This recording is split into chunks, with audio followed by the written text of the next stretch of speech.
Salam sejahtera, terima kasih karena bersama dengan saya di Nazilin Unity Channel. Ada sumber menyatakan bahwa PAS dan Bersatu kini dalam retak yang sangat besar. PAS dan Bersatu dinyatakan dalam keadaan nazak. PAS dan Bersatu di dalam belah menanti, retak menanti belah. Apa yang sudah jadi dengan dua parti yang menerajui Perikatan Nasional ini? Ianya semua gara-gara berkait dengan Himpunan Solidariti Najib dan juga perjuangan untuk menegakkan keadilan Najib. PAS cuba untuk mendapat laba politik, manfaat politik melalui Himpunan Najib tersebut atau melalui perjuangan Titah Edendum Najib. Namun demikian, beberapa orang pemimpin utama Bersatu tidak setuju untuk menyertai Himpunan Solidariti tersebut. Dan ini menampakkan bahwa berlaku sedikit atau berlaku besar seteru antara mahu menegakkan Titah Edendum Najib atau tidak. Ada juga yang menyatakan bahwa silap-silap hari bulan mungkin PAS akan bergabung dengan UMNO, tetapi Bersatu mungkin akan keluar dan bergabung pula dengan Pakatan Harapan. Jadi sama-sama keluar, sama-sama masuklah. UMNO keluar, Bersatu masuk. Siapa yang rugi? Pastilah yang keluar jadi pembangkang. Pastilah UMNO akan kerugian. Ramai yang menganggap kalau UMNO keluar daripada kerajaan, termasuk tulisan Sabudin.om, beliau kata kalau UMNO tetap dalam kerajaan, UMNO akan rugi. UMNO akan kehilangan banyak kursi. Itu dari pemikiran beliau.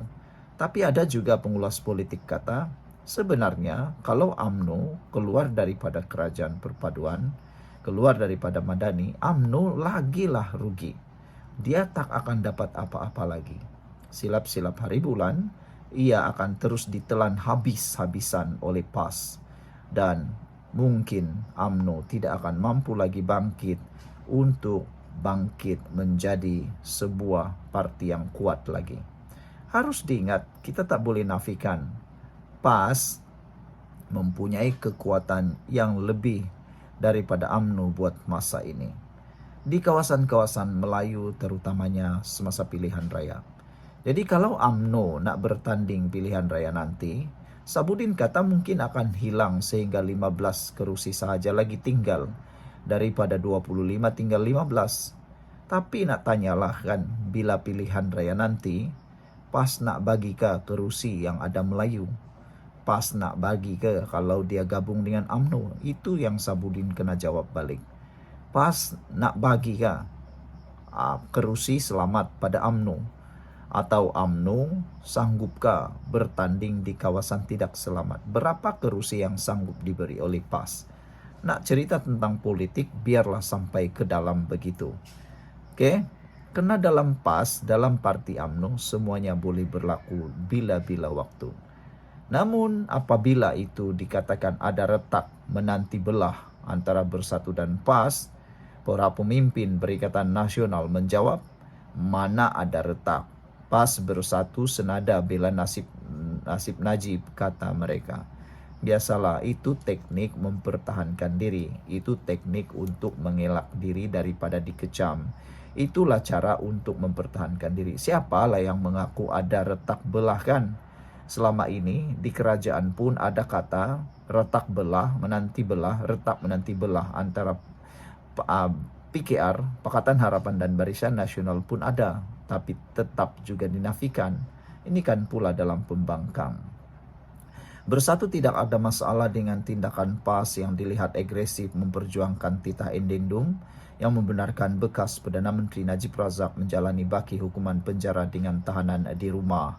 Ahli Majlis Pimpinan Bersatu, Wan Ahmad Faisal Wan Ahmad Kamal berkata, pendirian pemimpin PN berhubung skandal 1MDB tetap konsisten walaupun hadir Himpunan Solidariti Najib di Istana Kehakiman Putrajaya Isnin lalu. Tapi yang hairan, sebelum itu ada pemimpin juga daripada Bersatu yang juga tidak menggalakkan. Jadi Sekarang ini nak tanyalah kepada Wan Ahmad Faisal ni, kalau waktu itu Najib kalah dalam kes itu, agak-agak apa suara daripada Perikatan Nasional khususnya Bersatu. So itu dulu untuk kali ini. Jangan lupa tinggalkan komen Anda. Mampukah bertahannya Perikatan Nasional yang dianggotai Bersatu dan PAS sehingga PRU nanti? Kita pun tak tahu. Kita jumpa lagi. Salam sejahtera. Surat yang kita dedahkan kali ini pastinya membuatkan ramai orang tercirit, moroyan, tak puas hati. Mungkin masuk kandang ayam, mungkin ada juga yang akan moroyan daripada pagi sampai ke malam. Karena pendedahan ini, surat yang kita bacakan ini adalah surat yang pastinya mengguris dan membuka hati dan akan membuatkan Anda semua terfikir-fikir. Oh, betul juga lah kan benda tu. Matlamat tidak menghalalkan cara kata penulis ini, yaitu Mahathir Muhammad Rais. Kesal melihat realiti politik hari ini. Beliau kesal melihat realiti politik hari ini yang cukup dangkal, cukup jijik dan memualkan. Pemimpin yang dahulunya lantang menolak kepimpinan kleptokrat, kini pula berdiri mempertahan individu sama yang mereka lawan habis-habisan. Rakyat pernah digesa turun ke jalanan untuk menentang kemungkaran dan rasuah rejim terdahulu. Kalau Anda masih ingat ketika kes 1MDB baru mula didedahkan, begitu hebatnya pemimpin-pemimpin dahulu yang lantang menolak kepimpinan kleptokrat. Tapi kini mereka pula terlibat mempertahankan individu yang sama yang mereka lawan habis-habisan apabila titah edendum dipermainkan atau menjadi isu yang ditunggang-tunggang, menjadi mainan untuk ditunggang-tunggang. Individu yang digelar perompak dan penyamun itu diratib daripada pagi, petang, siang, malam sebagai musuh rakyat. Waktu itu, kalau masih ingat lagi, individu yang mereka kononnya sekarang ini perjuangkan keadilan, yaitu bosku, digelar perompak pada waktu itu. Disebut sebagai penyamun, diratib daripada pagi, siang, malam sebagai musuh rakyat. Namun hari ini, mereka seolah-olah lupa prinsip yang pernah mereka laungkan itu.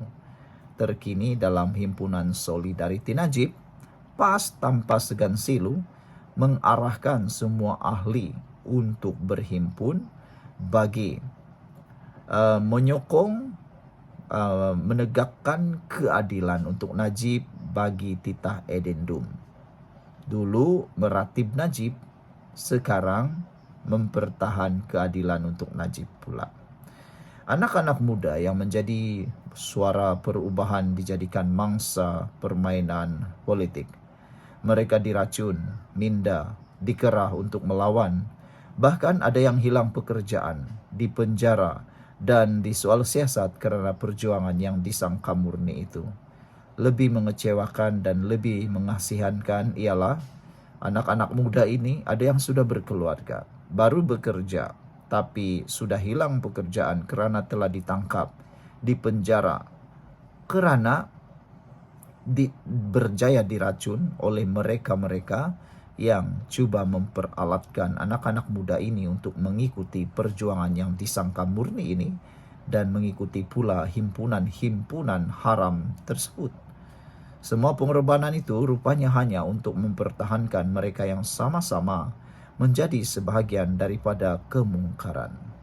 Daripada deklarasi rakyat hingga Kongres Marwah, semuanya hanya retorik kosong, dibungkus dengan janji penyatuan, namun hakikatnya adalah demi menjaga kedudukan dan kelangsungan politik sesama sendiri sahaja.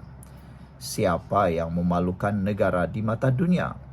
Siapa yang merompak hasil negara? Siapa yang menyalahgunakan kuasa hingga bangsa terus mundur? Jawabannya jelas, Namun, kita terus melihat mereka yang memegang jawatan itu diberi peluang kembali memimpin, walaupun dibebani puluhan kes mahkamah. Malu apa bosku? Bukanlah suara rakyat, tetapi suara pemimpin yang kehilangan rasa malu. Pemimpin yang merompak, menyalahguna kuasa, dan dijatuhkan hukuman, kini menikmati diskaun hukuman, dan bakal dapat keistimewaan seperti tahanan di rumah. Adakah ini keadilan yang kita perjuangkan?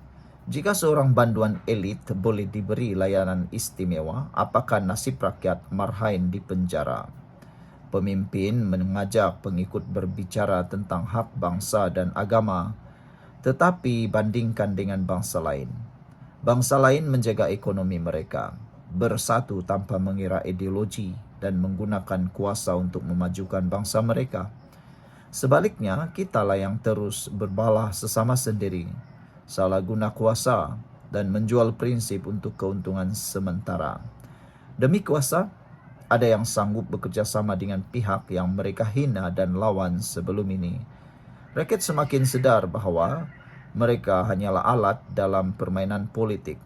Politik agama dan bangsa hanya digunakan untuk meraih kuasa, bukan untuk memperjuangkan rakyat. Pemimpin datang dan pergi, namun penderitaan rakyat tetap kekal.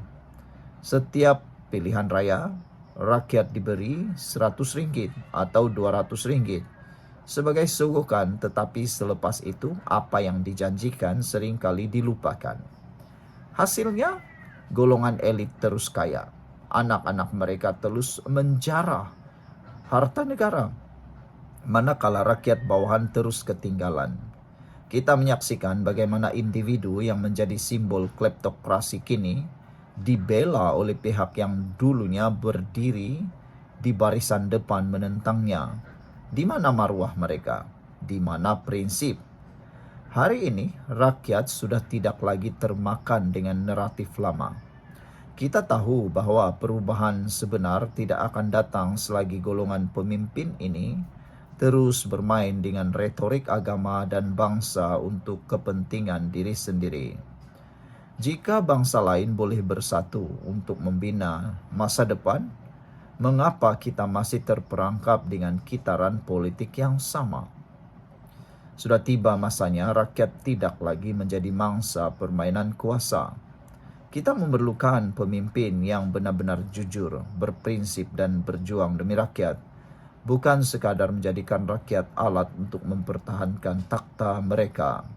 Sampai bila kita ingin terus hidup dalam lingkaran yang sama, di mana rakyat menjadi mangsa dan golongan elit terus menikmati kemewahan hasil daripada penderitaan rakyat.